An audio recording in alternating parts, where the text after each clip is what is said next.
Hello भाई और भौणी मैंने आपण मान नुआ वीडियो स्वागत कर आज मैंने मते बहुत गोटे भल अपॉर्चुनिटी मिलची आंके होचते हम सरस्वती विश्व विद्या मंदिर नीलकंठ नगर प्रिंसिपल डॉक्टर सुब्रत कुमार पाणिग्राही सरस्वती विश्व विद्या मंदिर प्रिंसिपल नीलकंठ नगर कहले समस्ते चिन्हे एटा होची गोटे नीट रो गोटे होची रिजल्ट फैक्ट्री ए कॉलेज माने स्पेशली माने जना पड़छ नीट रिजल्ट पे मु टिके चाहिबी शायद तांको मु ए वर्ष रिजल्ट आ कोन टिके इंट्रोडक्शन देबे। जो माने दर्शक बंधु और श्रोता बंधु सरस्वती डिग्री विद्या मंदिर मु प्रिंसिपल समस्त को मोर अनेक अनेक शुभेच्छा एवं अभिनंदन। जे भाई मते पचारुचंती कि आम कॉलेज रो एते भल रिजल्ट कहीं हुए the secrecy of our result not a single point. There are many factors that drives for the greater success. Our success रो रहस्य बहुत किछि रहिछि। एठी हम पाठ पढ़ा बहुत भलो रेगुलरली पाठ पढ़ा हुए रेगुलर क्लास गोटे सिंगल क्लास भी हमर केबे ड्रॉप हुए नाही। पिला पाठ न बुझला पर्यंत पिलांको लेवल को जाके पाठ पढ़ा all teachers are well experienced teachers। सार माने बहुत साहाय्य करंती पिला मानन को पाठ पढ़ारे कॉन्सेप्ट क्लियर करिवारे और प्रैक्टिस करिवारे। एटा हला academic part.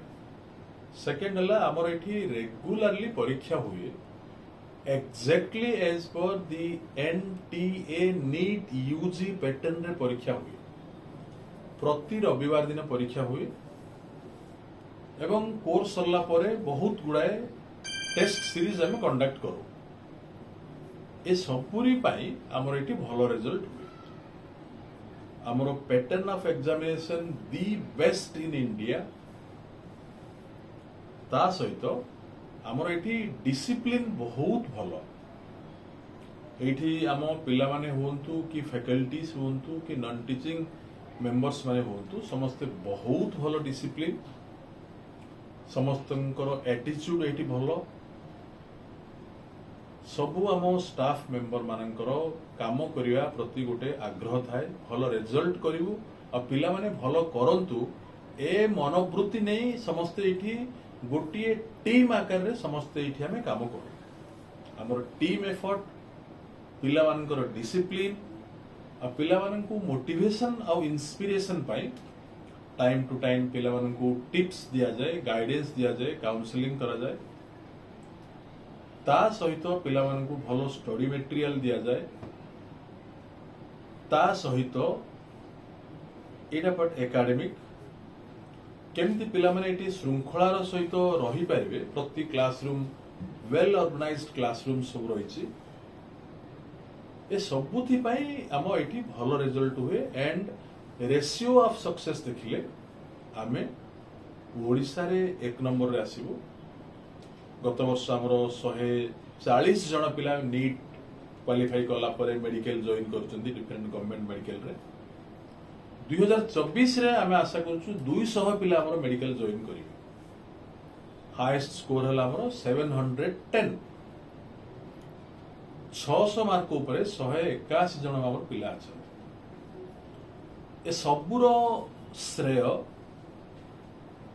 आमरो एइट्रो management faculty member पिला माने एवं मु कहबी पेरेंट्स मानक भी श्रेय आमे दोछु काहेकि ना पेरेंट्स बा अभिभावक मानकर आम प्रति अतुट विश्वास और श्रद्धा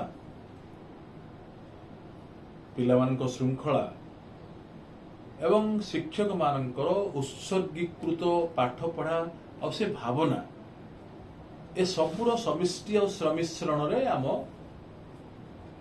सक्सेस रो शीर्ष स्थान रे पहुंची पारिछु। तेणु आपण माने पिला मानकु मोर एतिके अनुरोध जे आपण माने श्रृंखलार सहित सिंसियरली पाठ पढ़ु।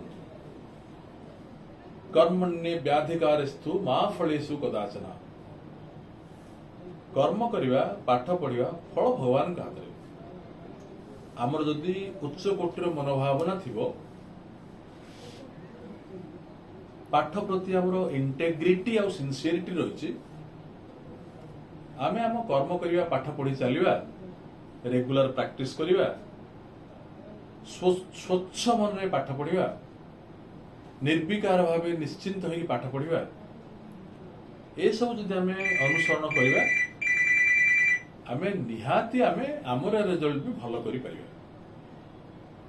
भगवान प्रति विश्वास रखंतु आपण गुरुजन प्रति विश्वास रखंतु टीचर मान प्रति ट्रस्ट करंतु भलो रिजल्ट करिवे। आ जो माने 50टा ट्यूशन करंती ऑनलाइन ऑफलाइन एमती चारिआडे हाथ मारंती सेमानकर रिजल्ट डिस्टर्ब हो जाए। तेणु गोटे प्लाटफॉर्म रे कोचिंग नियंतु किंबा कोचिंग न नियंतु जाय आसे नाही बट जनकू बा गोटे बही एम्बा गोटे शिक्षक सब्जेक्ट रो एमिति से विश्वास करी आपण अग्रसर होंतु। बहु गुड़ाए ट्यूशन कले भी बहु गुड़ाए कोचिंग नेले ऑनलाइन ऑफलाइन बहुत पिला फेलियर भी हो जाते। तेणु सेमिति न करिवा भलो शेष गोटे पद नीट पाइबा पई रहस्य हला निजर परिश्रम निजर अभ्यास बा प्रैक्टिस प्रतिदिन 5 ରୁ 6 घंटा जारी रखंतु निश्चित भावे आपण माने भी नीट रे सक्सेस और क्वालिफाई करि परिबे। समस्तंकु 2025 नीट एग्जामिनेशन पाई अनेक अनेक शुभेच्छा और शुभकामना। Thank you all the best. नमस्कार सर ठीक और पचाई सर सर जो नीट रे जो पिला माने जो प्रिपेयर होछ तांको न पे एनसीईआरटी रो कोन वैल्यू कोन? एनसीईआरटी होची बाइबल बा गीता बोली हम कहि परिबा बा कुरान बोली भी कहि परिबा। तेणु एनसीईआरटी बहीटा को आपण माने थोरोली प्रैक्टिस करंतु लाइन बाय लाइन पाठ पढंतु। सर जो पिला माने जो माने रिजल्ट भलो न ले डिमोटिवेशन हो जाउछंती स्ट्रेस हो जाउछंती मेनी सुसाइडल थॉट आउची सेमन आपण कोन कहबे? देखंतु मार मु तो कहली कर्मण्य व्याधिकारस्तु मा फलेषु कदाचन। आमे हम कर्म करिवा श्रृंखला सहित कर्म करिवा मार्क ऊपर आपण बिल्कुल व्यतिव्यस्त हेबे नाही। मार्क यदि आसुनी तार गुड़ाए कारण अच्छे इधर नेगेटिव मार्किंग होतो नहले आपण प्रैक्टिस रा अभाव रही आपण टिके अधिका प्रैक्टिस करंतु एनसीईआरटी बहीटा को थोरोली देखंतु कांसेप्ट क्लियर करंतु नेगेटिव मार्किंग अवॉइड करंतु आपण निहाती भलो मार्क आसीबो। सर जो पिला माने बेसी माने स्मार्टफोन यूज करछंदी राती सोउ नांती टिके स्लीप विषय कोन डे कहबे केते समय आपण मिनिमम 8 घंटा सोया दरकार आ स्मार्टफोन बिल्कुल व्यवहार करिवे नाही। जदि आपण अत्यधिक स्ट्रेसफुल स्टडीज करिवे राती निद्रा रे पाठ पढिवे स्ट्रेस भितर पाठ पढिवे आपण को मेमोरी क्रैश करिवे। तेणु बिल्कुल अत्यधिक राती निद्रा रहबा उचित होबनी। प्लस स्मार्टफोन टार दूरे रहंतु।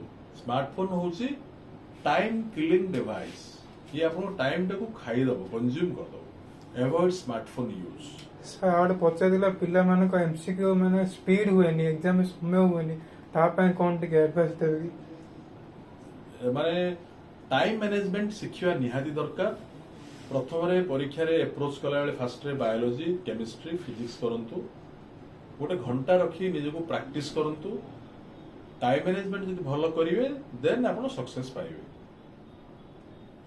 सर आउ जो पिला माने जो माने प्लस 2 सहित नीट पाई पेपर होचंती ना नीट पाई ड्रॉप नेले भलो ना से विषय कोन टे कहबे आपण?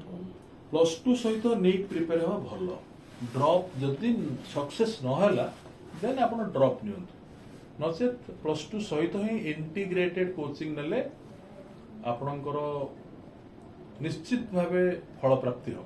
Integrated coaching is the best option. Sir मो नीट एग्जाम आयो मे 5 हुए मे 5 पिला माने बहुत स्ट्रेस के थांती मो एग्जाम केमिति होबो कोन होबो सर ता पे कोन स्ट्रेस केमिति रिमूव होबो टिके ता पे कहली मनरे चिंता अत्यधिक चाप आपनको व्यतिव्यस्त करबा सहित आपनको मन को भांगी दबो। तेणु बिल्कुल स्ट्रेस रहिबे नहीं। स्ट्रेस फ्री रीडिंग करंतु बहुत भलो हबो।